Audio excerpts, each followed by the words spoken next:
first presentation of the day, we're going to move on to looking at housing health and safety rating system. And I'm pleased to welcome Gordon Hinchcliffe, who used to work for Foundations many years ago, in fact, back before I started, and has been delivering HHSRS training for, must be getting on for 20 years, Gordon? 17 years.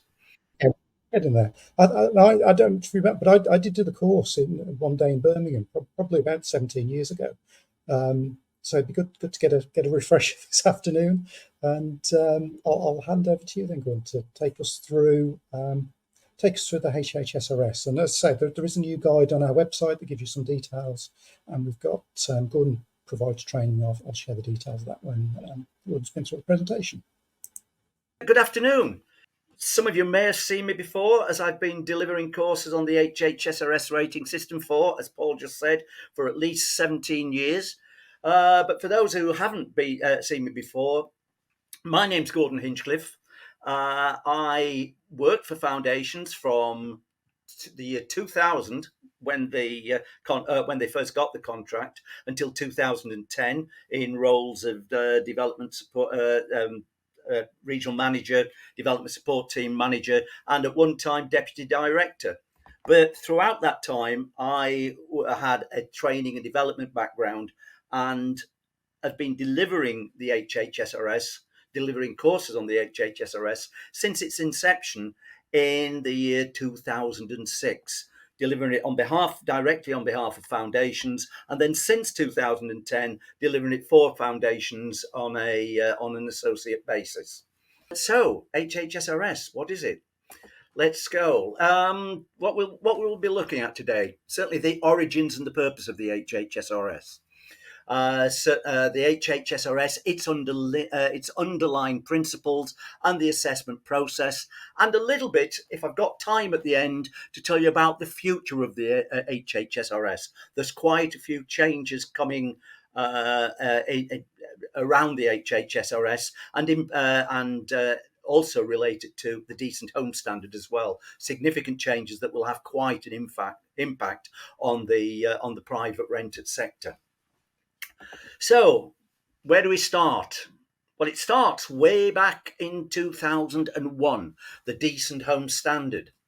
There's no reason you should have a real understanding of the Decent Home Standard. It was a very important thing at the time. It was introduced by the then Labour government, and it was driven by an associated public service agreement, PSA 7. That basically said that by the year 2011, 10 years after its introduction, all social housing should be decent by 2011. You can see here that it's got very much a social housing background at this time. That, of course, is not the case now. It's very much a major player within the HHSRS. Is very much a major player within the private rented sector. It had four broad criterion A, B, C, and D. And it's criterion A that is important for the HHSRS. Criterion A is that to be decent, a property must meet the current minimum standard for housing. And because time's tight, I'm not going to go through the criterions B, C, and D, but I'm going to go straight on to what is meant by the minimum standard for housing. Initially, 2001 to 2006, that standard, the minimum standard for housing, was the Housing Fitness Standard. This is something that had been in place for some 50 years before. It was the way in which the conditions of properties had been measured prior to that time. And there is a very good reason that over those first 5 years of the Decent Home Standard, it still was in place. And I haven't got time to explain that full reason. But with the implementation of Part 1 of the Housing Act, 2004, from April 2006, the HHSRS was used as the basis for the minimum standard for housing. So HHSRS is a risk assessment process, and it's not in itself a standard. The idea of the standard in relation to the minimum standard for housing comes with the statement that the hazard score of 999 points. Just very briefly, the HHSRS produces a score that can range from naught way up into the tens of thousands. But a hazard score of 999 of up to 999 points based on the risk assessment process was adopted as the minimum level of acceptable risk for properties. 1,000 points and above was seen as a category 1 hazard. And this is a term that is one of the key terms within the housing health and safety rating system. So through the risk assessment process carried out by the HHSRS, if the score that is given through that assessment process is above 1,000 points, then it's considered to be a category 1 hazard. And if it's a category 1 hazard, then the property is non-decent. It says in the Decent Homes Guidance that to be decent, a dwelling should be free of category 1 hazards. And the existence of such hazards should be the trigger for remedial action, unless practical steps cannot be taken without disproportionate expense and disruption. So in effect, the minimum standard for housing is that it must be free of category 1 hazards, and it's the HHSRS that measures this.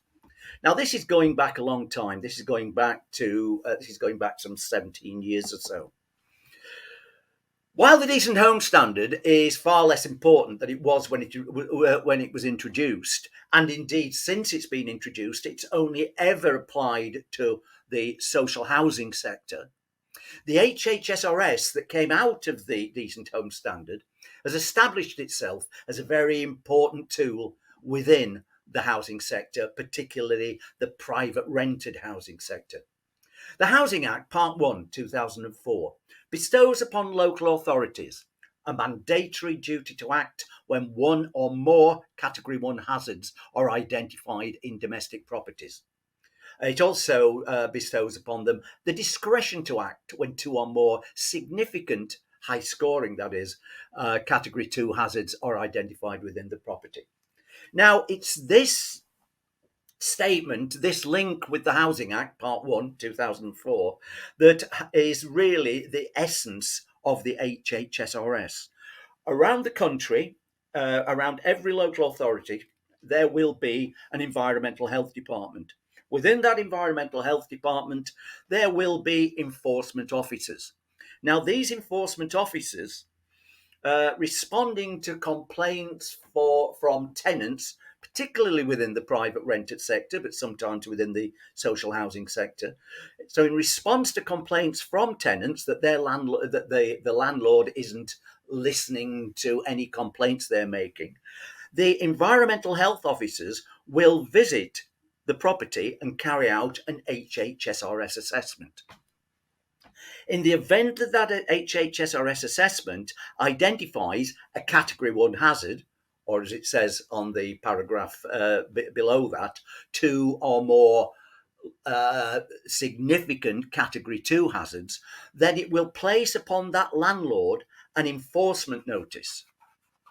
That enforcement notice can take many different forms. I haven't fully time to go into them, but the enforcement notice, particularly if it's an improvement notice, will ensure or attempt to ensure that that landlord addresses the category 1 hazard, removes the category 1 by carrying out a program of works and removing that category 1 hazard, thus making the property decent again. And that, in essence, is really the driving point. This is the sharp end of the HHSRS. As it says at the bottom here, the powers are primarily used against private landlords, but in some cases against social landlords, and where they've received complaints from the tenants. That, as I say, is the sharp end of the HHSRS. But it has grown over the 17-year period as a very useful tool across the whole of the housing sector. Of course, I'm talking to people mainly from the home improvement agency backgrounds here. The home improvement agency sector uses the HHSRS as a justification for financial help from local authorities for their clients, whether that help is in the form of a social loan or possibly a grant if they're still available. And it uses the HHSRS because those social loans or those grants are usually dependent upon it addressing a category 1 within the property of the client. So in other words, the money will be available, the financial support will be available for the client if there is if the issue being dealt with within the property is represented by a category 1 hazard. Also across other sectors, the RSLs, registered social landlords, the social housing sector, will use the HHSRS and the Decent Home Standard for stock condition purposes and to identify responsive repairs and planned maintenance programs across their housing stock.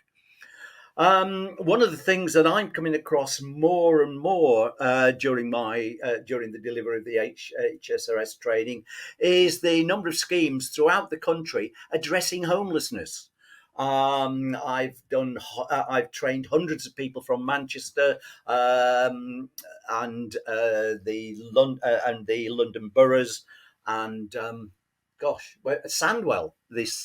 I've just started a course last week where there are some people from Sandwell who have got homelessness schemes. These schemes use the HHSRS to assess the condition of properties prior to adopting those properties for their clients. The hazards that are identified by the HHSR are the basis, and also the hazards identified by the HHSRS are the basis of criteria used to determine fitness in the Homes Fitness for Human Habitation Act 2018. And again, this is a new piece of legislation whereby tenants can actually take their landlords directly to court without the intervention of the local authority. Enforcement officers can actually take their landlords directly to court, and the HHSRS is one of the key factors in determining whether they have a case. Okay, right. Oh, something's missing there. That's right. Okay. Quickly go through some of the underlying principles. What I'm doing now is something that takes me usually 6 hours to do, so I'm going to try and get this into 5 or 7 minutes or so. First things first, the HHSRS evaluates the potential risk to the health and safety from any deficiencies that are identified within the dwelling. This emphasises the point that I've made earlier on, that this is a risk assessment process. Risk assessment is something you may or may not be familiar with. Perhaps the most likely experience you've had of risk assessment might be health and safety at work. That uses a risk assessment process.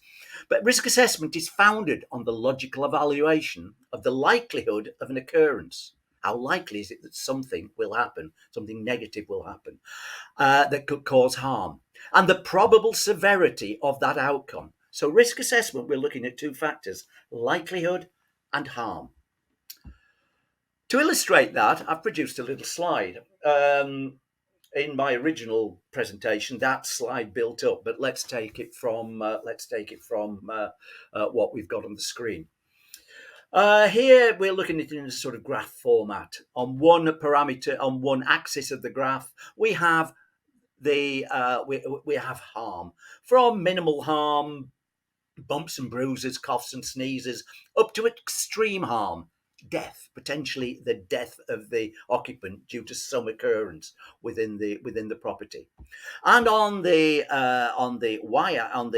x-axis, God, I've forgotten my maths here, but we have the likelihood scale, from very, very low likelihoods, a chance in a million, up to a very high chance, an accident waiting to happen, very, very likely, it's going to happen. So we have these two scales, harm and likelihood. And we assess both the likelihood of an occurrence happening and the harm of an occurrence happening. And in simple terms, this gives an escalating measurement of risk. I'm showing it here as a traffic light system. It's not currently a traffic light system in the HHSRS, although I understand that it is something that's going to be introduced. But where we have lower levels of harm and low levels of likelihood, we have a low level of risk. Higher levels of harm and higher levels of likelihood, we have medium risk. And the high levels of risk, as measured by the HHSRS, by the risk assessment process of the HHSRS, is where we have high levels of likelihood and high levels of and extreme levels of harm. So, risk assessment process. Keep skipping a slide here. Right, okay. So it relies on the professional judgment to provide a simple means of representing the severity, excuse me, go back there, representing the severity of any danger in the dwelling.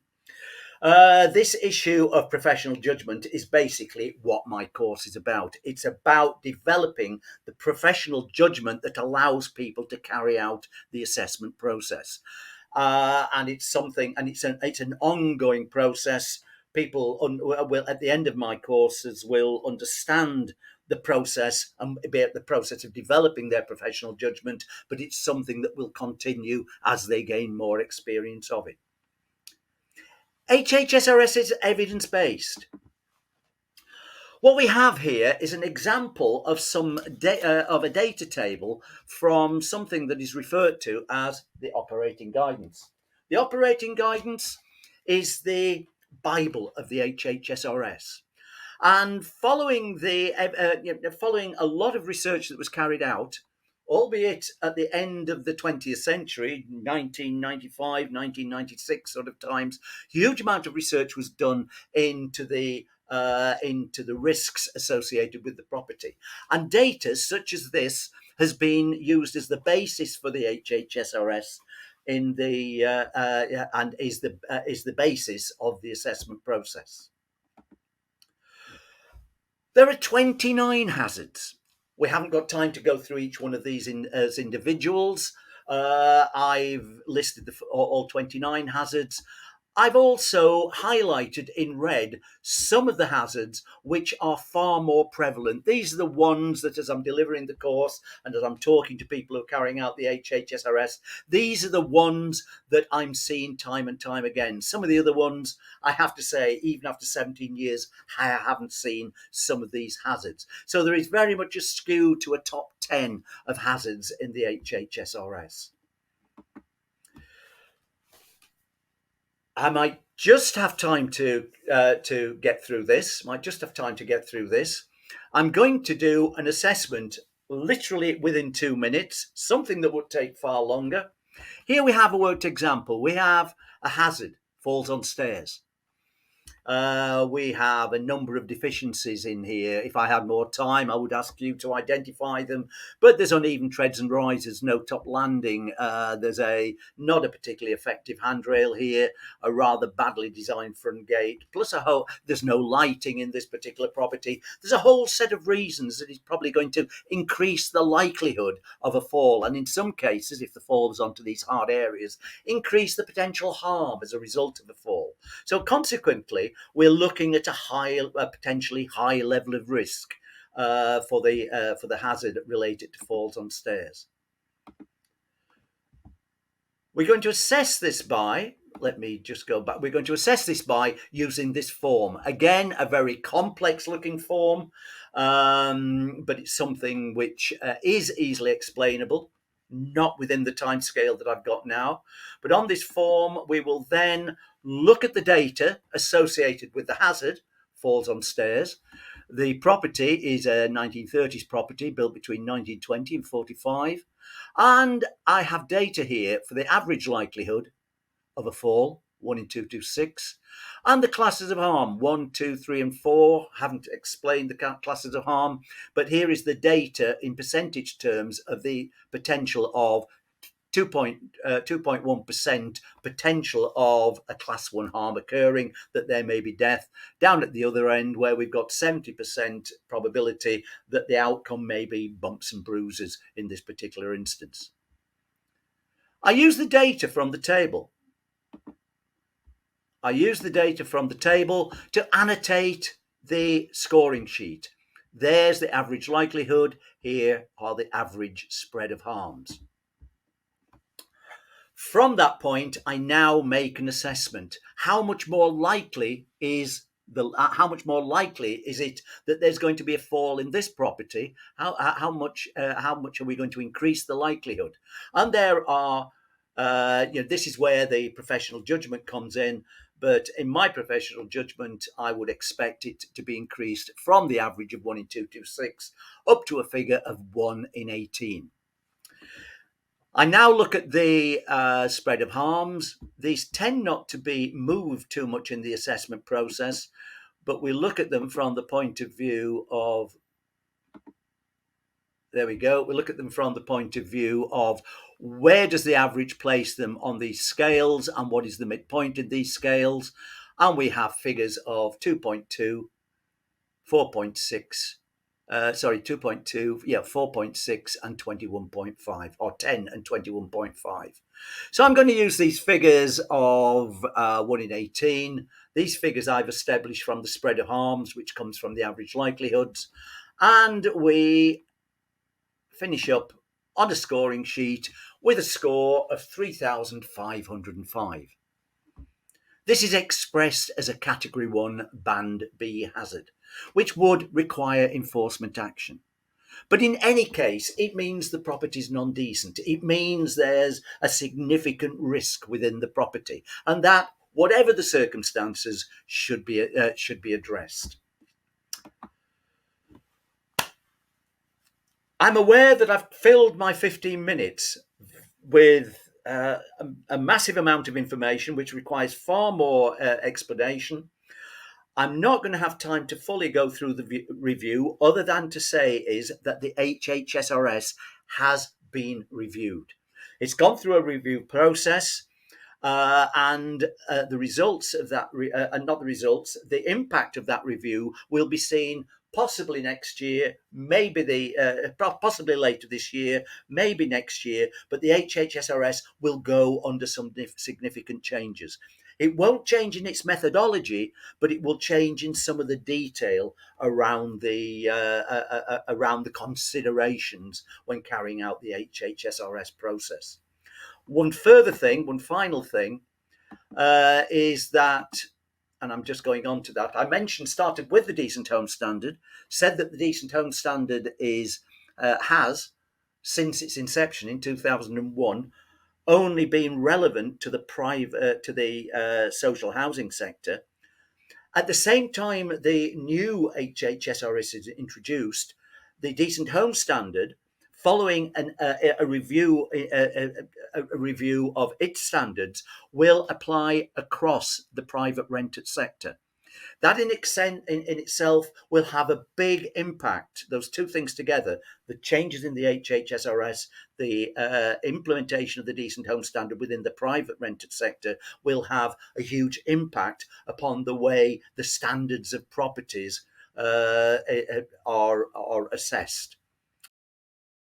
Thank you. Good. There are a couple of questions. So, first one from Jules. So, are the likelihoods in operating guidance? I suppose it's still representative, given that a lot's changed since the 90s. Yeah, I know where this question is coming from. I did say it was based upon data from 1995, 96, and it was part of the review process that they may have produced some new data. In actual fact, I don't think the review process is going to change the data, and I think the honest answer to this question is, I think in some cases the data is not relevant. It is not.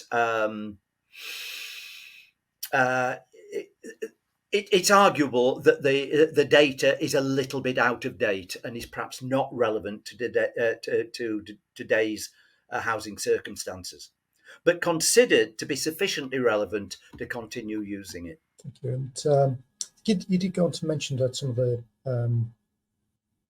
kind of coming up changes. But what do you think will be? I don't know, might be a crystal ball thing, but what do you think will change as part of it? One of the main things is that there is going to be a much tighter there's going to be a much tighter training regime to support the HHSRS. That in itself is of great interest to me because I've been doing this for 17 years, but there will be a much tighter training regime, particularly for the environmental health officers, how it impacts upon those people who are not directly carrying out enforcement using the HHSRS. I'm not sure how much this training regime will affect them. But other than that, the main impact seems to be that there will be new operating guidance and the hazards, currently 29 hazards, will be reduced to 21 hazards. Certainly the extent of the changes in the HHSRS are much less than was proposed at the outset of the review, which was back in 2018. Why do you think it's taken so long? It's kind of 6 years, isn't it? So what do you think has held up the changes or kind of the review? Certainly, I paid a lot of attention to the review, and I would love to sort of bring up all the slides and information that I've got, but I'm aware that other people have got to get the time in. There was a lot of there was a lot of changes proposed back in 2018, just in terms of the timescale since then, incidentally. We have had COVID. I think that probably got in the way of the review process. But there was a lot of changes that were proposed during the review process, which in actual fact haven't been implemented. I haven't seen the full version of the review. There is only there is on the government website, there is a briefing document that was put on in September 2003, which is basically a summary of the changes. And it's only 3 or 4 pages long, but that summary will give you a good overview of the proposed changes that are going to come into place. Great. Well, thank you for joining us this afternoon, Gordon. Very, very much appreciate it. And as you kind of mentioned, there's more training coming up. So we do have a new course on the 21st to the 24th of May on housing health and safety rating system, where you can learn from Gordon how to, I suppose, kind of how to understand those 29 hazards and how to apply the all that kind of calculation and kind of that kind of professional judgment.